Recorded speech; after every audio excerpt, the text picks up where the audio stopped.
Friends, इस video में हम एक बहुत ही इम्पोर्टेंट टॉपिक की बात करने जा रहे हैं। वो केमिस्ट्री के बारे में है, साइंस के बारे में है। और केमिस्ट्री का कोई भी स्टूडेंट्स इस टॉपिक को देख करके केमिस्ट्री समझने में, ठीक है, उसको आसानी हो सकती है। क्या बहुत ही इंपॉर्टेंट बात है। हमारा हेडिंग क्या है इसमें देखिए please, one reaction many derivations और मैनी फैक्ट्स। तो एक रिएक्शन कौन सी है जिसे हम बहुत ज्यादा यूज करते हैं? बर्निंग जैसे हमने क्या है, लकड़ी जलाते हैं, कोयला जलाते हैं। आजकल क्या है, पेट्रोल भी जलता है गाड़ी के अंदर, डीजल जलता है, घर में हम एलपीजी जलाते हैं, राइट। तो ये सारे क्या है, बर्निंग प्रोसेस है। और केमिस्ट्री में बर्निंग प्रोसेस को बोलते हैं कंबस्चन। क्या बोलते हैं भाई? जलाने की जो प्रक्रिया है केमिस्ट्री में, इसका नाम क्या है? कंबस्चन इसका नाम है।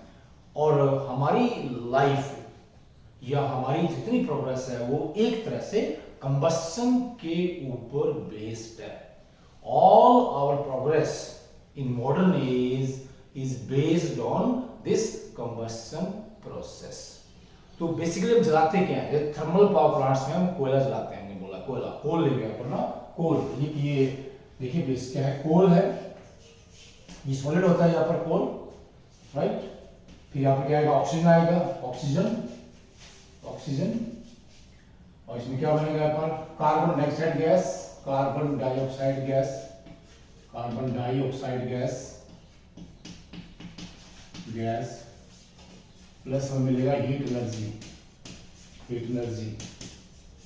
तो ये जो प्रोसेस है, जो आदमी है पता नहीं कब से करता आ रहा है, जैसे जंगलों में जा रहता है तभी उसने आग जलाई, ठीक है।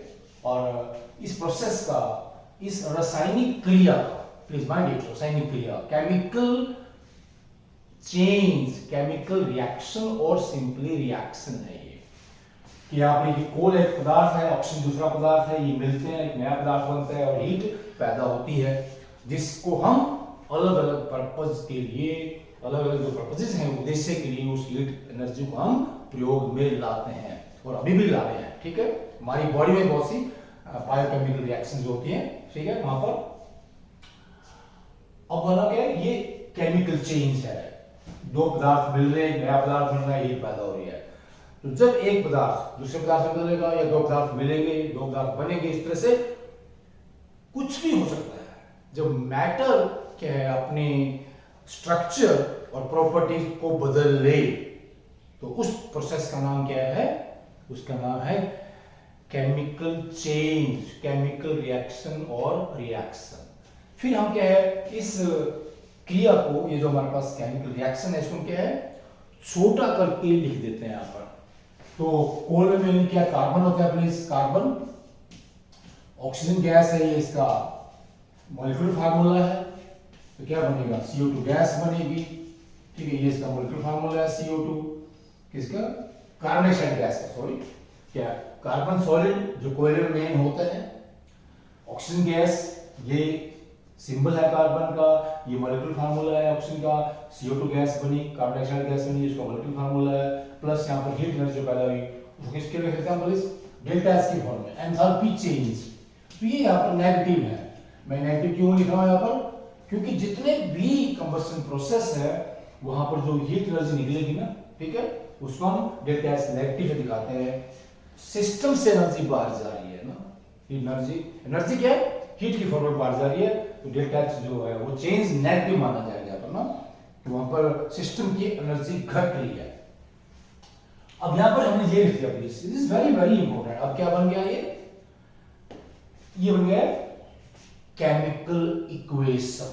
क्योंकि हमने क्या कर दिया, केमिकल रिएक्शन को यहां से सिंबल और मॉलिक्यूलर फार्मूला की मदद से छोटा करके लिख दिया है, उसको रिप्रेजेंट कर दिया। ये इसका क्या है? लघु रूप है, लघु रूप केमिकल चेंज का। सो chemical equation is a mathematical representation of a chemical reaction with help of symbols and formulas, right. Chemical equation फिर क्या है? थर्मोकेमिकल इक्वेशन भी है, थर्मोकेमिकल इक्वेशन। थर्मोकेमिकल इक्वेशन, क्योंकि हमने यहाँ पर क्या हीट चेंज को दिखा दिया है कि delta H heat change negative है, एनर्जी बाहर जा रही है। तो ये थर्मोकेमिकल इक्वेशन भी है। फिर क्या है कि कॉम्बिनेशन रिएक्शन है। ये क्या भाई, कॉम्बिनेशन रिएक्शन, कि ये दो हमारे पास सब्सटेंसेस हैं, मिल रहे हैं, आपस में जुड़ रहे हैं, ठीक है, कॉम्बिनेशन। और एसोसिएशन रिएक्शन भी कहते हैं इसको हम, एक नया पदार्थ भर के जुड़ने से, दैट इज कार्बन डाइऑक्साइड। क्या भाई, कॉम्बिनेशन रिएक्शन।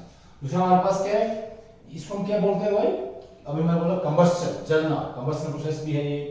एक और हमारे पास होती है ऑक्सीडेशन रिएक्शन, ऑक्सीडेशन। हम कहते हैं कि जब किसी पदार्थ में ऑक्सीजन ऐड होती है तो होता है ऑक्सीडेशन। तो यहाँ पर क्या है, कार्बन जो एलिमेंट है इसका ऑक्सीजन हो रहा है, ऑक्सीडेशन हो रहा है किसमें, CO2 गैस में। दूसरा होता है रिडक्शन। क्या भाई, रिडक्शन भी यहाँ पर, ये रिडक्शन, जो किसी पदार्थ में किसी एलिमेंट जब कार्बन जुड़ता है तो उसको बोलते हैं रिडक्शन, राइट। रिडक्शन प्रोसेस भी है। और ये एक रिडॉक्स रिएक्शन भी है। ये क्या, ये एक रिडॉक्स रिएक्शन भी है। कैसे भाई, जब किसी केमिकल रिएक्शन में ऑक्सीडेशन और रिडक्शन साथ साथ हो तो रिएक्शन बन जाती है रिडॉक्स। और वैसे भी क्या है, ये दोनों रिएक्शंस जो है इंडिपेंडेंटली नहीं हो सकती, दोनों इकट्ठा होती हैं। दो these two reactions go hand in hand, these two reactions occur together, these two reactions occur simultaneously, एक साथ होती है ये। फिर क्या है, यहाँ पर ऑक्सीडेशन नंबर के टर्म में भी क्या है, ऑक्सीडेशन वो प्रोसेस है इसमें क्या होता है भाई, किसी भी एलिमेंट का ऑक्सीडेशन नंबर बढ़ जाता है। क्या हो जाता है, oxidation number increases, number increases. यहाँ पर क्या हम ऑक्सीडेशन नंबर को भी डिफाइन कर देंगे, ऑक्सीडेशन नंबर को। तो कार्बन का जो यहाँ पर क्या है, ये एलिमेंट्री फॉर्म में, एलिमेंट्री स्टेट में है, हम बोलूंगा ON मींस ऑक्सीडेशन नंबर 0 है। यहाँ पर ये 0 है, ये एक अजम्पशन है कि 0 होता है यहाँ पर। तो यहाँ पर क्या बढ़ के ये यहाँ पर इस कंपाउंड में ये 4 होगा, +4। तो कार्बन क्या है, कार्बन का जो ऑक्सीडेशन नंबर है वो 0 से बढ़ के +4 हो गया। क्या हो गया, +4, 0 to +4। So change of carbon into CO2 gas, क्या है ये, is oxidation according to chemical definition. Oxidation is that process during which oxidation number of an element increases. दूसरा रिडक्शन। तो रिडक्शन की जो केमिकल डेफिनेशन है इसको हम क्या इलेक्ट्रॉनिक डेफिनेशन भी कहते हैं, इलेक्ट्रॉनिक और modern definition of oxidation and reduction. तो रिडक्शन वो प्रोसेस है जिसमें किसी एलिमेंट का ON घट जाता है, डिक्रीज कर जाता है। तो ऑक्सीजन का यहाँ पर क्या है, ये 0 है और घट के इसमें बढ़ जाएगा -2 हो जाता है, यहाँ हो जाएगा -2। तो 0 से -2 हो गया है। The ON of oxygen changes from 0 to -2, right? Oxidation number क्या होगा भाई रिडक्शन में, ऑक्सीडेशन नंबर decreases, क्या 0 से -2 हो गया है इस केस में, इस एग्जांपल में। तो ये क्या है कि रिडॉक्स रिएक्शन भी है। और ये क्या है, एक बैलेंस्ड केमिकल रिएक्शन भी है। तो बैलेंस्ड केमिकल रिएक्शन में क्या होता है भाई, बैलेंस्ड केमिकल रिएक्शन में एरो के दोनों ओर जितने भी अलग अलग एलिमेंट्स के एटम्स हैं उनकी संख्या बराबर होती है। So balanced chemical equation is that equation in which the number of atoms of all elements on both sides of arrow are equal, फिर यहां पर क्या है, देखिए कैलोरीफिक वैल्यू भी डिफाइन कर सकते हैं। कैलोरीफिक वैल्यू किसकी भाई, कैलोरीफिक वैल्यू। और अगर वो फूड वगैरह होता है, ठीक है, उसमें भी क्या है, उसके हम क्या लेते हैं भाई, फूड वैल्यू लेते हैं, राइट। तो कैलोरीफिक वैल्यू डिफाइन करने के लिए हम कई अलग अलग तरह के डेफिनेशंस यूज करते हैं। जैसे ये अभी कोयला है ना, कोयला हमारे पास होगा, इसका अगर 1 kg जलाएंगे तो क्या हजारों में हीट एनर्जी पैदा होती है ना। तो मतलब किसी भी पदार्थ का 1 kg पूरा जलने पर जितनी हीट एनर्जी रिलीज होगी वो उसकी कैलोरीफिक वैल्यू है। कई बार अगर 1 ग्राम भी लेते हैं कि किसी भी पदार्थ का, किसी भी फ्यूल का 1 ग्राम जब पूरा बर्न होगा तो उस दौरान जितनी एनर्जी हमें मिलेगी that is it's calorific value. और जो हमारे पास ये कोल वगैरह है या जो हमारा एलपीजी है, इनके लिए इसको हम क्या है, फ्यूल वैल्यू भी कहते हैं प्लीज वहां पर ना, ठीक है।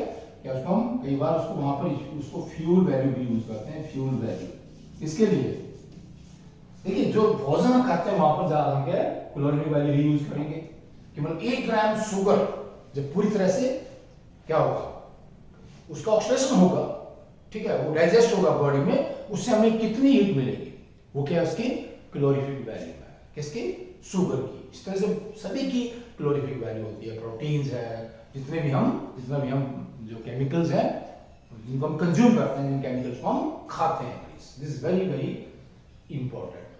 तो इस तरह से हम क्या है, बहुत से ऐसे छोटी छोटी चीजें हैं, फैक्ट्स हैं, जिनको लेकर के हम केमिस्ट्री में या साइंस में बहुत सी डेफिनेशंस हैं, उनको एक्सप्लेन कर सकते हैं, या बहुत से साइंटिफिक फंडास है जिनको हम आसानी से याद रख सकते हैं। तो उनको फिर क्या हमें क्रैम करने की, याद करने की जरूरत नहीं पड़ती अगर उनको हम ठीक से समझ लेते हैं। और ये चीजें बहुत ज्यादा इंपॉर्टेंट है प्लीज, इसको सब्जेक्ट को जानने में। और सब्जेक्ट क्या है, एक आसान लगेगा इससे आपको, ये बहुत ही हेल्पफुल है। ओके प्लीज, थैंक्स, नमस्कार।